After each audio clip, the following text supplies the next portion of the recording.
Welcome viewers to another edition of Brave Namibia, where we celebrate both ordinary and extraordinary Namibians.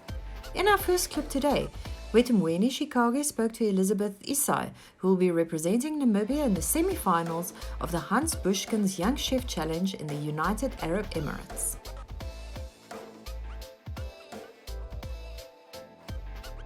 Standing here with Elizabeth, how are you feeling?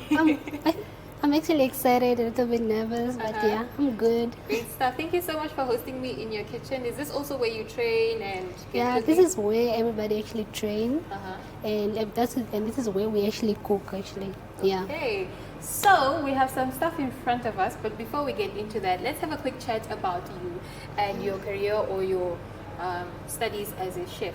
Okay. When exactly did you begin and how's that going? I started in 2019.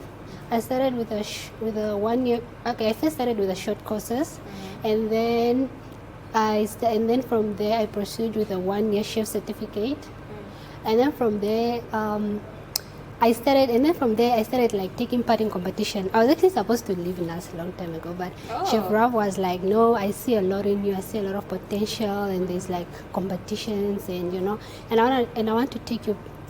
want you to take part. So I took part in my first competition, the junior chef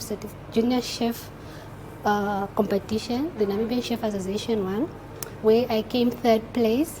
And then from there, Chef Raf decided like, no, there's a competition abroad, which is World Skill.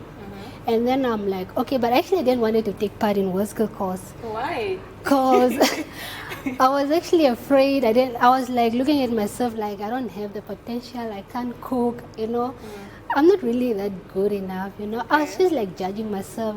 I even wanted to tell chef about it, but I was like, no, let me just give it a try. You never know, like opportunity comes only once, Yeah. And then from there, I got a call from the Namibian chef, not the Namibian chef, but the NTA, that no, you're going to take part in the World Skill Shanghai in China. And then from there, COVID came in, and then it was cancelled. And then from there, I started like Chef Raf told me, this will be a competition, but they changed it to World Skill Special Edition. But it's going to be in Switzerland because of COVID. They changed it to World Skill Special Edition. Yeah, from there we started. But before that, he told me that there will be World Skill Africa. Yeah, and then I started training for World Skill Africa, and actually the competition was last in April, or it was March, end of March there. And then I actually took part, and then I won first place. Wow. And I also got a best competitor award overall actually. Yeah, and then from there, we proceed to World Skill Special Edition. That was last year I think it was in October. I'm not that sure, yeah. And it was in Switzerland. And I actually lost with 3 points. I just needed 3 points to get the Medal of Excellence. I got like 697 out of 700. Yeah, those are the points that I got. So I actually just needed 3 points to get the medal. So it was very bad, and yeah, I actually worked hard for it. I really put all my effort in it, and yeah. And then from there. Okay, before we move on, how do you feel about traveling around the world, cooking with different people? How does that feel like? Okay, it actually feels good. You learn a lot. You learn different different cuisines. You meet new people. You make friends. And you actually get the opportunity to meet those big chefs, those big good chefs and they are actually like they're showing you how things are done, and it's actually good though. Great but on stuff. the other hand, it's like you also miss home, you also miss home, you miss your parents, and but once you after the week, it's like time to go home. You won't want to go home. You'll be like, I want to stay. Still want to do stuff, check around and cook. Stuff. All right, so now we are at your station. I just want you to come a bit closer and show us exactly what we are working with and what you'll be making for us today. Okay, today I'll be making one of my starters that I'll be cooking at the Global Chef competition in Sharjah, and I'll be doing hake. It's actually in the fridge. Okay. But I'm actually training with hake because it's cheap here. But the main fish, it's actually halibut or something like Is that the like. fish you'll be working with Yeah. when you go abroad? Yeah, Okay. it's a very expensive fish. Is it similar to hake or? It's very different. There's Okay. a very big difference. Okay. Yeah, but today I just decided to use hake because of training. Yeah. Alright. So it's hake with salmon on top, and then I made some mashed potatoes, and then with mashed potato I added some microgreens actually, just for color and for flavor. I just didn't want it to be plain, Okay. Yeah, I see you like color. There's also berries. and here. then What are there's these berries. It's like a must. We have to use berries. It's either it must be a garnish or it must be inside the sauce. You can make a sauce out of it. Ah, So I made some berries just for garnishing and some sauce also. for? Okay, let's see your sauce. Okay. This is a bouillon blanc sauce. It's Okay. actually a fish sauce. It's made out of fish stock. It's made out of mirepoix, water, and fish. What is mirepoix? Mirepoix, it's a component of carrots, leek, celery, and some herbs, Okay. all together. Yeah, and some spices actually, like all together. Those whole part is called a mirepoix. Hectic. So what does this taste like? If you could describe it for us, what is the texture? What is the flavors? What do they look like? What do they taste like? Okay, actually, it tastes really good, but it has a little bit sour taste because of the fish also. It has a little bit sour. It's a little bit sour and a little bit sweet also. And the way it looks, you can see it's pink because I actually blended in some berries berries, here. okay. And I was actually about to put some strawberries inside, but just for the smell, I didn't want it just to smell I'm very fish. excited to taste this one. But all right, so now we're going to head on to some of the more stuff that you need to show us, and we'll be back right after this. Once again, thank you so much for hosting us in your kitchen today. This is the final dish. I saw how you're putting all of the pieces together and making it look this pretty. I actually had no idea it was going to come out looking this great, but I'm hoping it tastes just as delicious. How are you feeling about the competition as you'll be leaving? I'm actually feeling a little bit nervous. Yeah, but I'm also excited on the other hand. Yeah, and yeah, I'm hoping for the best though. Hoping for the best. What are you looking forward to bringing back? Okay, let me just say I'm actually hoping just to bring back what I've learned there abroad and just to share with the youth and with other people, and Yes. yeah, that's what I'm actually wanna.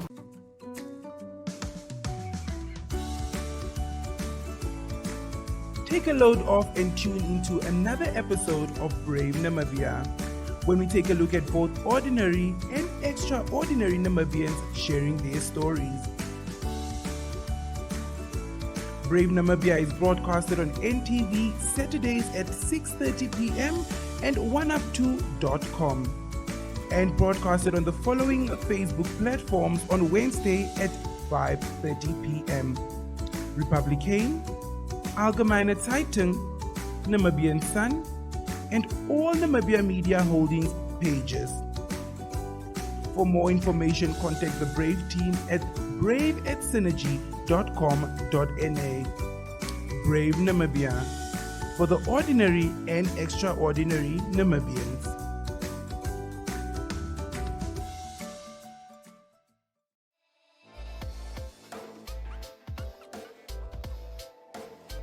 Next, Martina Lombard is a Namibian who left everything behind along with her young daughter to live with her other half in France. Here's more. Hallo julle, my naam is Martina Lombard en ek is 25 jaar oud. Na skool het ek by Alicia Bakko gaan studeer en ek was vir so jaar en 'n half daar. Ek het 'n grimeer kursus gedoen en 'n haarstylist kursus. Na dit was ek na Aletto Winkler toe gewees en ek het 'n voorkomingskonsultant kursus daar gedoen vir so 'n halwe jaar. En ja, na dit het ek weer teruggegaan na Namibië toe en ek was daar vir so 2-3 jaar gewees, my eie klein besigheid oopgemaak, 'n hele paar matriekafskeidmeisies en bruide gedoen en van daar af het ons begin travel met al Adrian se rugby. en ons bevind onsself die laaste 2 jaar in Frankryk. Dit was sover nog net lekker en baie anderste en nuwe experience gewees. Ons het die vorige keer gekom vir so 2 maande en toe moes ons eers teruggaan want ek het al reeds werksverpligtinge gehad en troues en so aangehad wat ek moes gaan nakom het. En hierdie keer was ons daarom bevoorreg gewees om 'n bietjie langer te bly. So ons is nou al vir 5 maande hier, maar ons gaan ook lekker een van die dae weer terug huis toe en net 'n bietjie daar gaan kuier. Wat vir my anderste en lekker hier is eerstens die veiligheid. Dit is as 'n vrou en 'n ma met 'n dogtertjie baie lekker om die hele tyd oor jou skouer hoef te loer om te kyk wie verby jou stap nie en of jy veilig is nie. So jy kan net lekker lewe en alles geniet. Die parkies hier is amazing vir die kinders. Dis glad nie waaraan ons gewoond is nie. As daar ooit een parkie beskikbaar is in 'n dorp, daai kant, waar hier is daar soos in vir elke hoeveelheid huise moet daar 'n parkie wees. So ja, dis regtig lekker.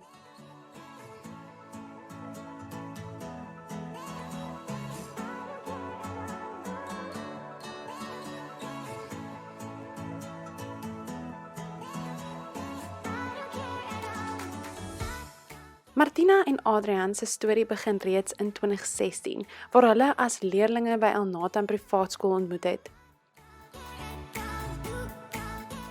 Adrian is daarna na Suid-Afrika toe en sedertdien het die paartjie met tye lang afstand gedoen. Maar nou is hulle en hulle pragtige dogtertjie Eva almal bymekaar en woon in Limoux, Frankryk.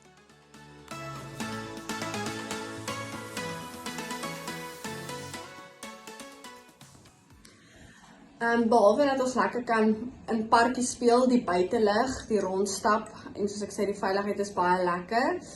Dan ook, ons het vir die eerste keer die wassneeu beleef, ek en my dogtertjie, en dit was baie lekker gewees. Sy het met haar klein sakkie gedurig hier in die sneeu rondgehardloop, asof dit die beste ding ooit is om te doen. Die winkels hier is baie anderste, daar's 'n baie groter verskeidenheid. Ek voel jy kry letterlik die cute klein snackies vir kleintjies en wat so gepas is vir hulle, want hulle eet nie noodwendig 'n hele groot pakkie yoghurt op nie, waar ons land het glad nie sulke goed nie, so dis baie lekker, die winkels is anderste. Ons geniet dit natuurlik baie hierdie kant, want ons is heeltyd saam met Adrian, waar ons ander kant nou nie saam met hom is nie, maar met die rugby is dit in elk geval baie op en af altyd. So tans, hierdie kant van Frankryk het ek ook nie my eie werk nie. My beplanning is om as ons nou weer terugkom, is om verder in die skoonheid in te gaan en dan nou so my eie klein besigheid verder en groter te maak. Een van Martina se grootste take is natuurlik om goedjies te kry vir Eva om te doen en te geniet. Buiten vir al die lekker parkies het hulle ook reeds die dieretuin en aquarium besoek.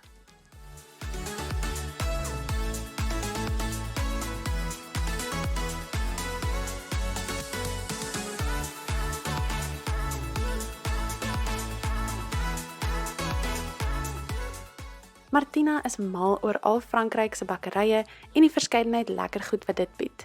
Maar sy mis Namibiese braaivleis en lekker kuiers om die vuur. Martina sê dat sy baie terugverlang na haar mense, veral met klein Eva in die prentjie.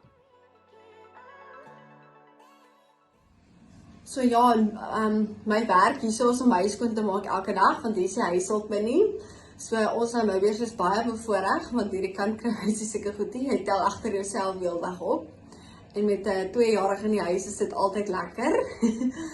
Maar ja, wat is ons baie lekker hier. Adrian se broer is daarom ook hierdie kant. En in die rugbygroep is daar altyd mense van ander lande en daarom ook so 'n bietjie Engels kan praat. So ons is nie heel vervreemd nie.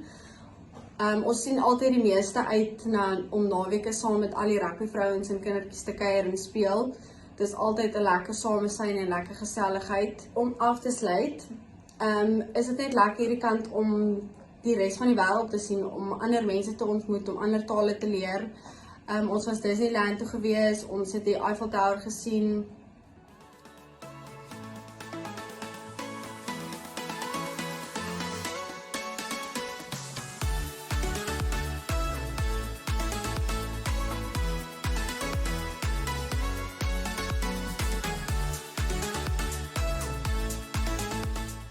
Volgens Martina was Disney World natuurlik een van hulle hoogtepunte.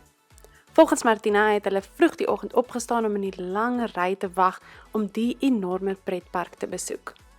Hulle het heeldag tot 7:00 die aand die tonne winkels, parades en mallemele geniet. Martina meen dit was 'n eens in die leeftyd ervaring.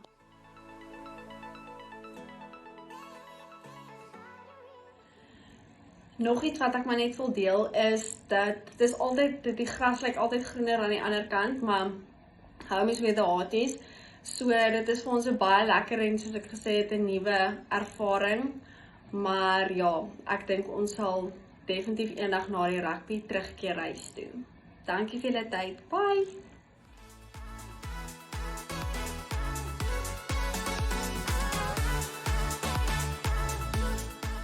Martina, Adrian en Eva gaan binnekort terug na Namibië waar Adrian die Namibiese rugby kampus sal bywoon ter voorbereiding vir die Wêreldbeker. Daarna sal hulle terugkeer na Limous waar Adrian nog 'n seisoen vir sy klub sal uitraf.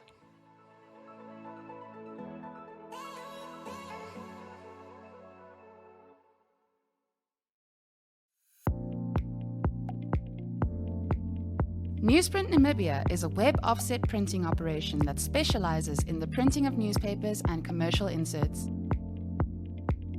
We are the leaders in our industry with the highest quality print work and the shortest turnaround time from computer to print and delivery anywhere in the country daily. Newsprint was established mainly as a newspaper print company, but had to diversify its business to do commercial printing as required in the market. We print commercial inserts previously printed in South Africa in the shortest possible time. We, as an organization, also started printing workbooks for our education system and will also print textbooks for the Namibian market. For more information, please contact print@newsprint.com.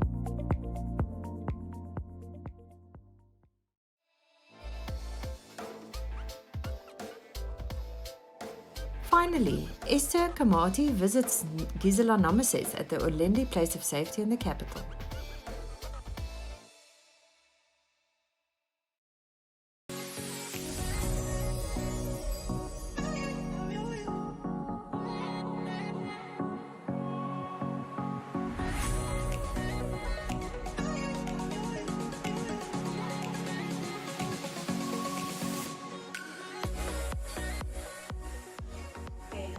My name is Gisella Namises.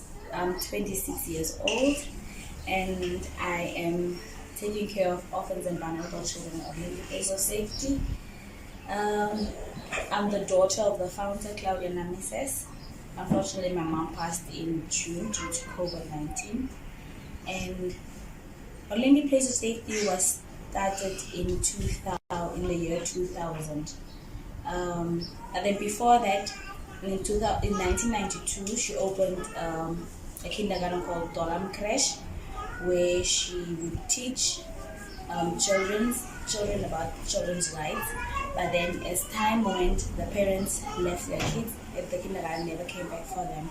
So in year 2000, she started Lombard Place of Safety and started at our house in Okuyangaba. As the years went by, she bought this plot.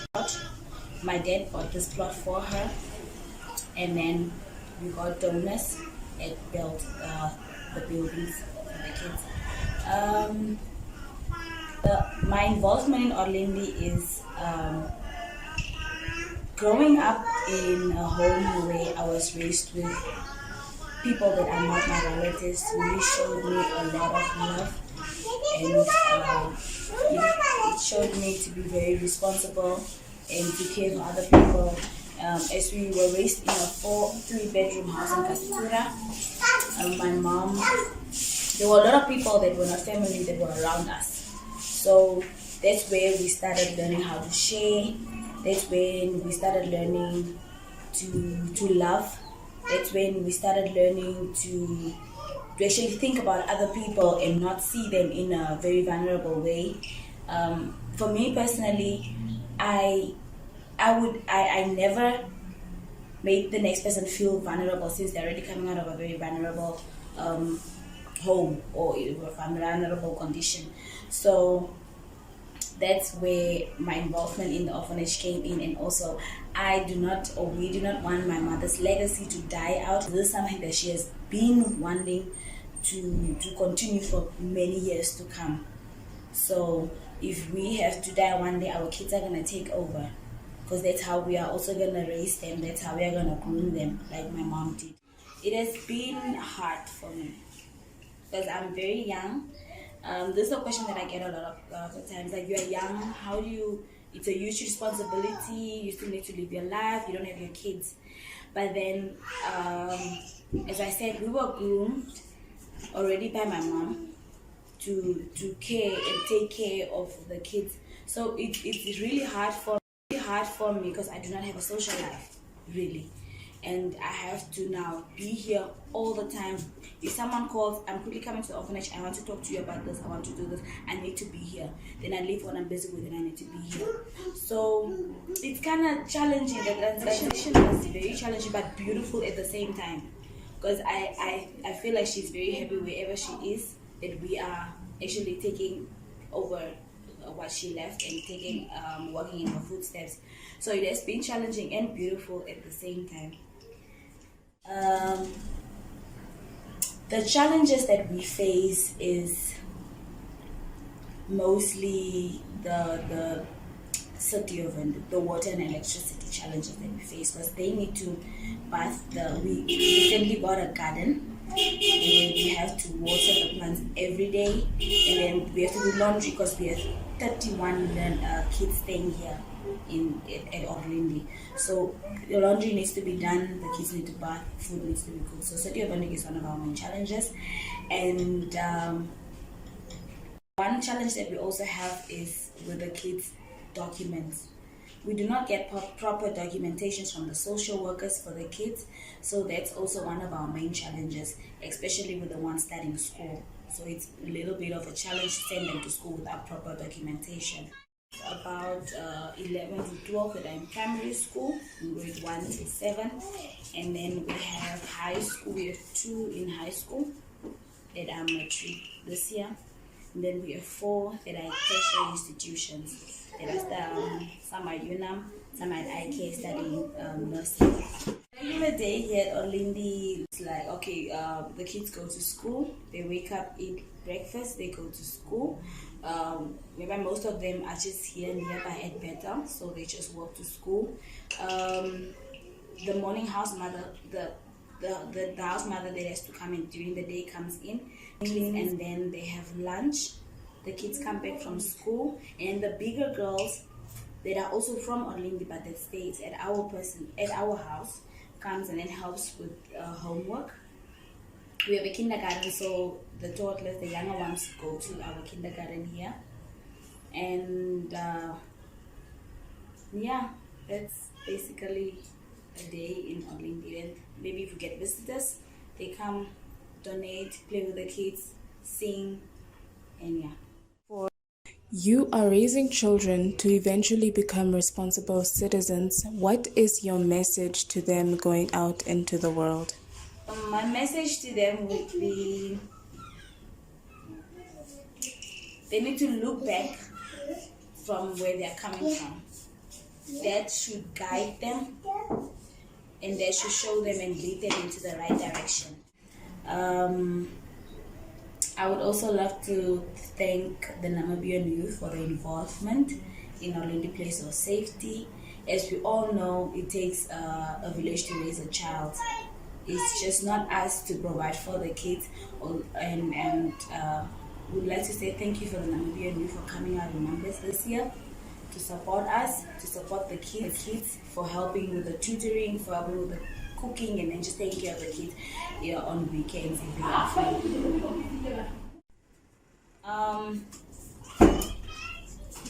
Please come in numbers to Orlindi Place of Safety. Please come support the kids. Please come donate the kids, donate to the kids and our household, because it's our Namibian kids. we want our African child to have a dream and to have purpose one day, and we can only do it if we do it as Namises together.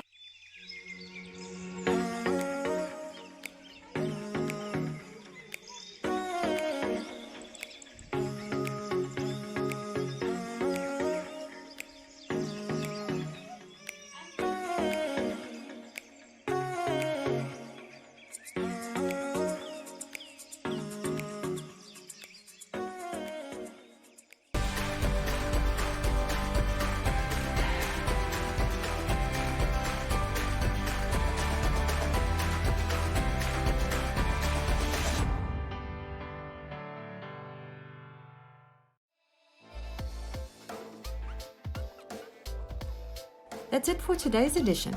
Please tune in again next week.